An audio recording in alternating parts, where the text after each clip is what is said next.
All right, Raphael, no taking pictures of me with a Mayo slide as my first slide here.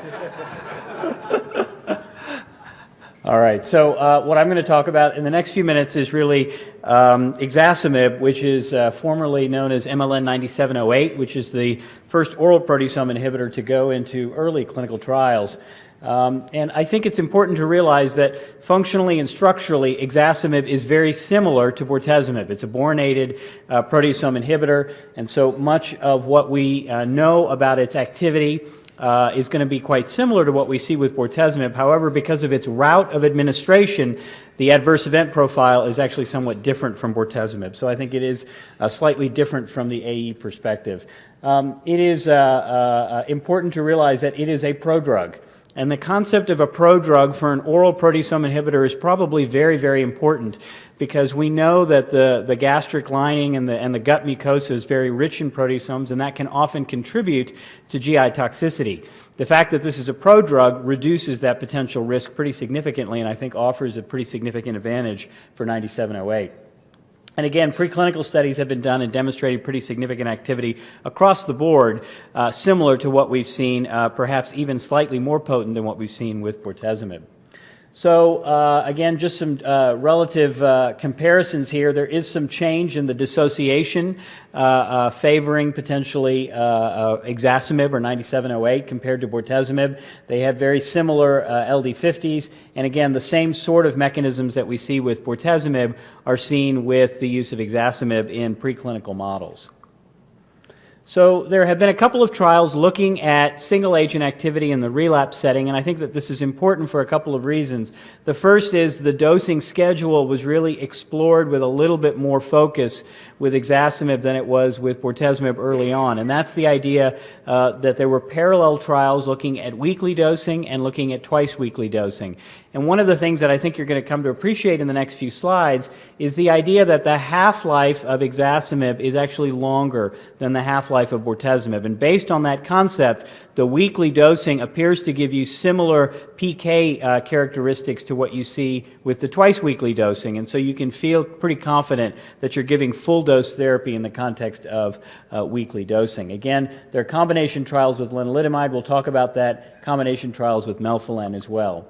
So this is data from the biweekly dosing in relapsed myeloma. And again, you can just get a sense for duration of therapy. There are bortezomib relapse, refractory, PI naive, all sorts of different cohorts in the phase 1 dosing cohort here. And actually, I want to sort of highlight this patient here, which is actually my patient. And this was a patient who had grade 3 neuropathy with bortezomib, brought her daughter with her to the clinic visit after that, and basically had decided they didn't want to do anything. They were done with treatment, and they just wanted to relax and go to the beach and let what was going to happen. We talked them into going on to ixazomib as part of the phase 1 study.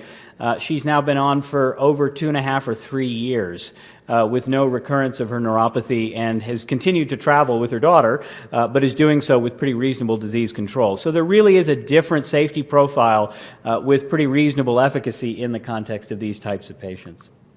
So again, if you look at most common drug-related AEs, again, not too dissimilar in terms of what you'd expect to see. There's some thrombocytopenia, which has got the same mechanism that we see with bortezomib and is rapidly reversible.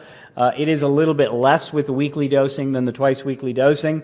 There's very little nausea. We don't empirically give antiemetics when we use ixazomib, only if patients have some GI toxicity. One of the things that we did see, especially in the twice-weekly dosing cohort, that we didn't see to the same degree with bortezomib is rash. Although it appears to look just like that bortezomib rash that we saw in the early phase 1 and phase 2 studies, actually more like the lymphoma rash that we saw earlier on in the early dosing cohorts. But again, you can see these are just all AEs. What you don't notice is significant incidence of peripheral neuropathy. And I think that really is a major discriminator. Obviously, it's more convenient to take a pill, but the idea that there's much less neuropathy, I think, is really important. So if you start to look at weekly dosing for 9708, again, it's a slightly smaller study, but again, you can see that there are patients that achieved major responses at many of the dosing cohorts, and this was presented by Shaji at ASCO a couple years ago. And again, if you start to look at drug-related adverse events, not too dissimilar from what you'd expect to see. Most of these are grade 1 or grade 2. Very few grade 3, grade 4 that we saw. Now, one of the important things about pharmacokinetics, as I mentioned, is that it appears to be somewhat different. And whether that's an absorption issue, that it acts similar in many ways to the PK of subcutaneous dosing, only it's even a little bit slower in terms of absorption compared to the IV route. So the Cmax may be a little bit lower, but the AUC is actually quite similar to what we see with bortezomib in the IV or the subcutaneous form. And again, one of the nice parts about a weekly dosing here is that you can see there isn't significant dose stacking that we see for either the Cmax or the AUC here. And I think that's an important piece to keep in mind, because some of the toxicity we saw with twice-weekly dosing, particularly the rash and maybe a little bit more GI toxicity in the twice-weekly, doesn't appear to be the case with the weekly dosing, because there appears to be some consistent degradation over time. So again, based on this and other data, once weekly was really what was decided to go with. And rather than using 2.0 per milligram per meter squared dose, actually what was done was convert to a flat dose of 3 milligrams. And there's a lot of PK modeling. I'm not a PK modeling kind of guy, but I'm sure that somebody can sit there with a calculator and show you why the flat dose actually works just as well as the dosing per meter squared. And it actually is a little bit easier for patients to just think about the flat dose as well. So, we know that there are high response rates with proteasome inhibitors and IMiDs, as you heard in the talk before me, and then again, you know from the combination of bortezomib with lenalidomide and dexamethasone, the idea of combining 9708 with an IMiD really gives us the idea of the first all-oral induction regimen, and this obviously is very, very exciting, because this makes our life a lot easier for patients across the board.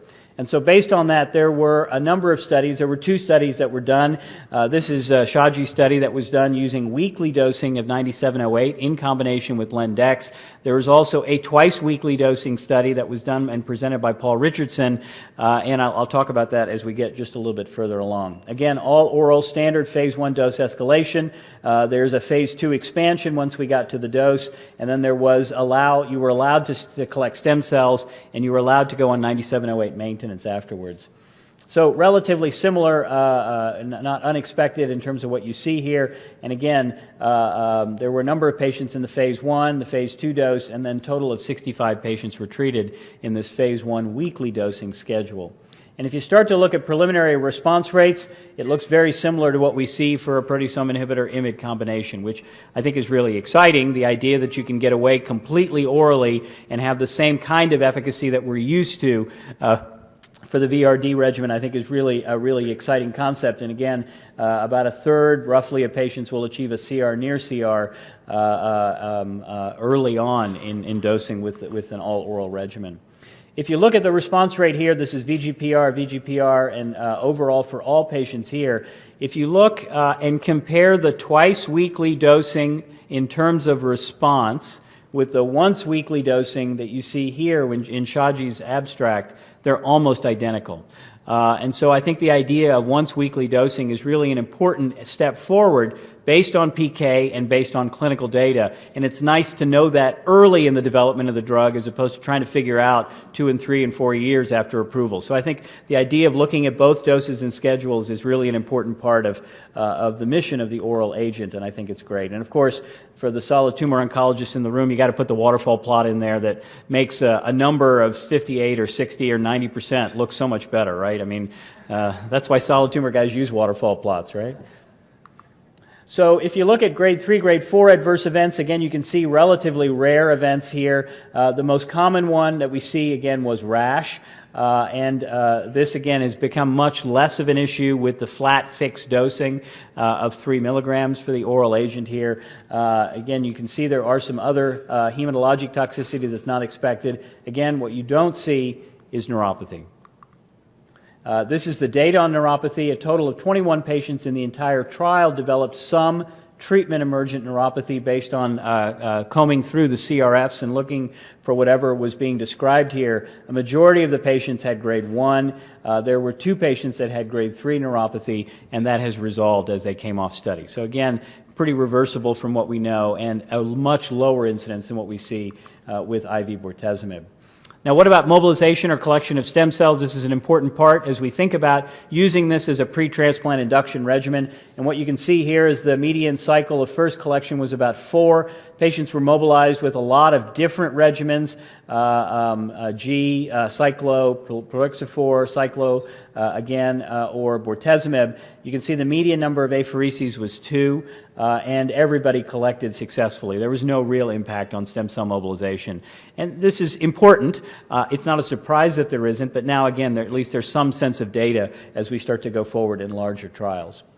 So I think the idea of being able to do an all-oral combination in the context of induction therapy for patients with newly diagnosed myeloma is really important. I think it's a great step forward for us, knowing that you can get away with weekly dosing because the PK and the pharmacokinetics and all the other testing looks similar, actually with less toxicity in the context of weekly dosing, I think is an important step forward.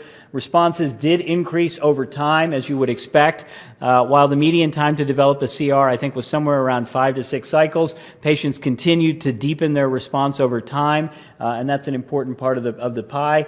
And again, a phase 3 trial of MLN9708 plus Lendex versus Lendex in newly diagnosed myeloma patients is ongoing, and this will be part of the two-pronged approach for getting 9708 approved in the U.S.